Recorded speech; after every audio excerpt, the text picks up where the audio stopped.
We all should be taught healthy boundaries, but most of us don't do it because of fear or guilt. I know I didn't do it because I was afraid I'd get rejected. In my marriage, I didn't do it because I was afraid he'd leave.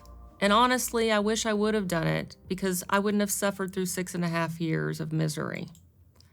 The book Boundaries by Dr. Henry Cloud and Dr. Townsend is an excellent resource for learning how to set healthy boundaries. And they define a boundary as where I begin and where another person ends. There are 9 types of boundaries. Intellectual boundaries, like how you like to be talked to or how you talk to people. For instance, if you're with a doctor and he's using all this medical jargon you don't understand, he's not respecting your boundary and he needs to use layman's terms. Physical, we think of that a lot. People getting in your personal space, hugging, talking too close. But also things like smoking around you or exposing you to illness are some physical examples of boundary violations. Materials, how you treat and how others treat your possessions. Do they touch your stuff without asking permission? And time, do you respect time or do others respect time? Like if you have a meeting and it's set for an hour and this person's going over by an hour and a half, that's not respecting your time boundary.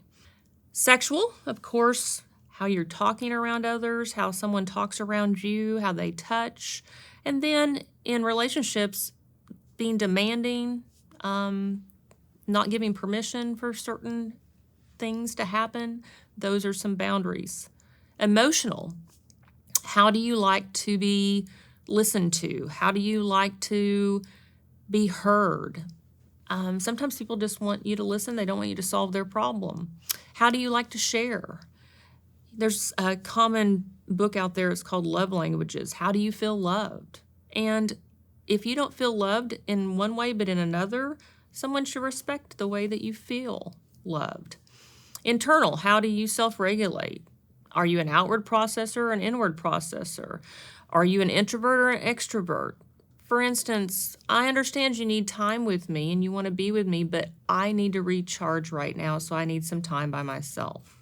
There's conversational boundaries. I don't feel comfortable talking about that right now. So things that are topics that are uncomfortable, you can say you don't want to talk about them. Or just listening or interrupting is common boundary violations that could occur. Or yelling. That's not okay. I'm going to end this call if you continue to yell. There's mental ones as well. The freedom to have your own opinions, your own thoughts, your dreams, your beliefs. You don't have to be controlled. You don't have to be made fun of. You can think how you want to think. So why don't we set boundaries? It's like I said before, fear and guilt. We're afraid that we're going to hurt somebody. We're afraid somebody's going to get mad at us. We're afraid of the consequences. We're afraid that we'll be punished.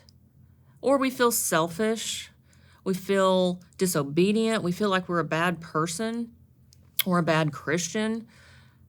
And there's a lot of common reactions that do occur that probably are the reason why we have fear and guilt. The common reactions are resistance. Of course, if you've always let somebody do something and now you're telling them they can't do it, they're going to be resistant to obeying your boundary. There's anger. Yeah, they're not going to like it.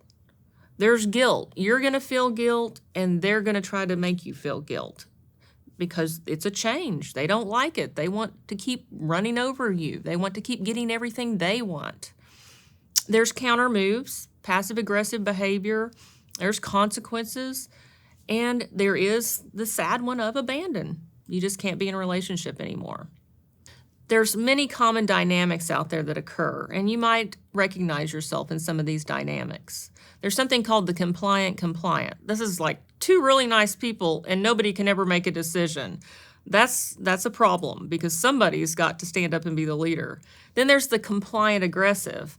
So one person is intimidated to even say anything, and the other person is so aggressive that if the other individual speaks up, they make them feel bad and they yell at them. Then there's the compliant manipulator. One party is tricked or flattered by another party into doing whatever it is they need. And then there's the compliant non-responsive. One person makes all the decision and does all the work, and then gets frustrated because this other individual's not doing anything. So how do we have a healthy relationship? Well, there's a lot of basic things that are needed. Trust is one of them. We have to be able to depend on each other and believe each other. We have to have accountability. People need to admit when they're wrong.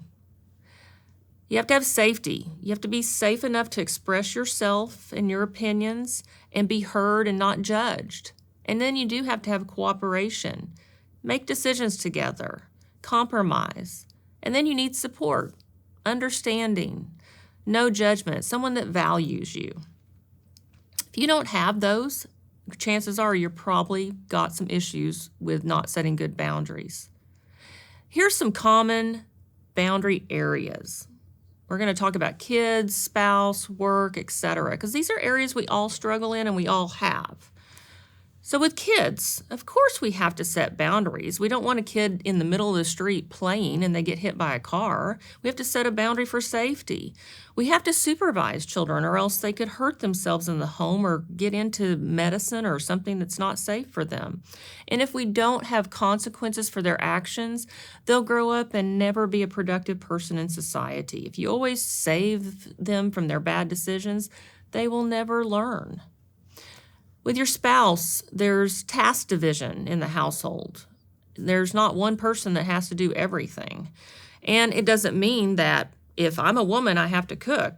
Actually, most of the men I've been with are better cooks than me, and I'd rather clean. You can decide, what do you guys enjoy and how do you want to do this? Sex is another area where you have to set boundaries because people have different needs and different wants, and there's compromise. Pleasing and submission are another area of common boundaries that need to be set in a marital relationship. Work. How much overtime do you work? Do you take work home? Are you doing other people's work because they're not doing their job? And those are things that aren't okay. You don't have to answer your email when you're off work. And that's a boundary some people set. You can go and tell your supervisor, hey, Susie Q's not doing her job, and I'm having to pick up the slack, and I'm not doing it anymore. You need to address this issue. Digital, posting stuff that you don't have permission to post, like pictures of you and a friend. And spending time, too much time on social media to where you're not present for your loved ones. And then the one that drives me crazy is texting or emailing when really an in-person conversation would be better. And the last one is boundaries on ourselves.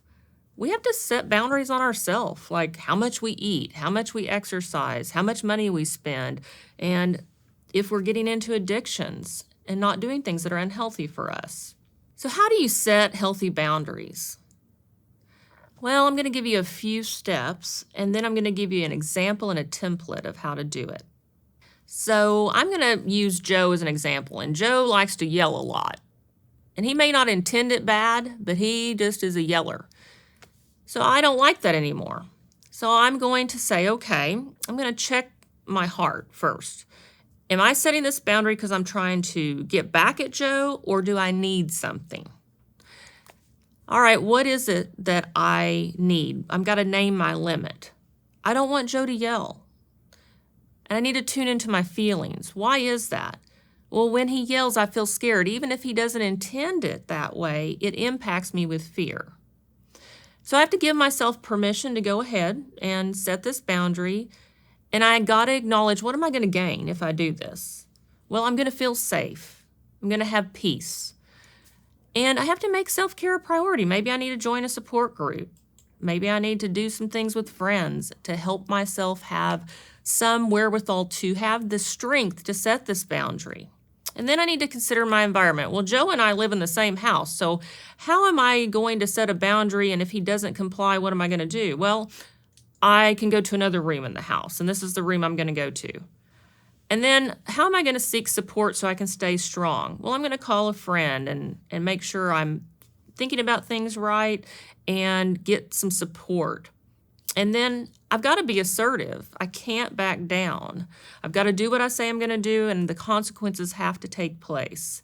And then I'm going to start small. instead of just like leaving the house and staying away at a hotel, I'm just going to start with just going to another room for a period of time. And then if he doesn't comply with my boundary of not yelling and he continues to yell outside the door, then maybe I do leave the house and go to a hotel. So here's our template. Name the person you want to set a boundary on. Well, that's Joe. Name the behavior you want to stop. I want Joe to stop yelling. Explain why the boundary is needed. Now, this is important because sometimes if people don't know why you want them to do something, they get frustrated. I know I'm more compliant when I understand the reason for something. Why is this rule here, or why do you need this? So if I explain to Joe, look, even if you don't intend to make me feel scared, I feel intimidated and scared, and I don't have any peace, and I get really anxious when you're loud and you yell. Then I need to name the consequence of what is going to happen if he continues to yell. Joe, I'm going to go in the other room for 30 minutes until you calm down because I just can't handle this, and this is the consequence. And then if you can't stop yelling, I'm going to leave the house and go live in a hotel until you go get some counseling. Those are the kind of ways that you set it very definitively, and you have the 4 steps to set a boundary. So setting the boundary is the easy part. Maintaining it and following through on the consequences is the very hard part, but it's worth it. I'm not going to say that it's easy setting boundaries and keeping them. The work is real. The risk is real, but the reward is much greater than the risk. It's the only thing that can possibly save a relationship. It's the only thing that can give us peace. It's the only thing that can honor our self-worth.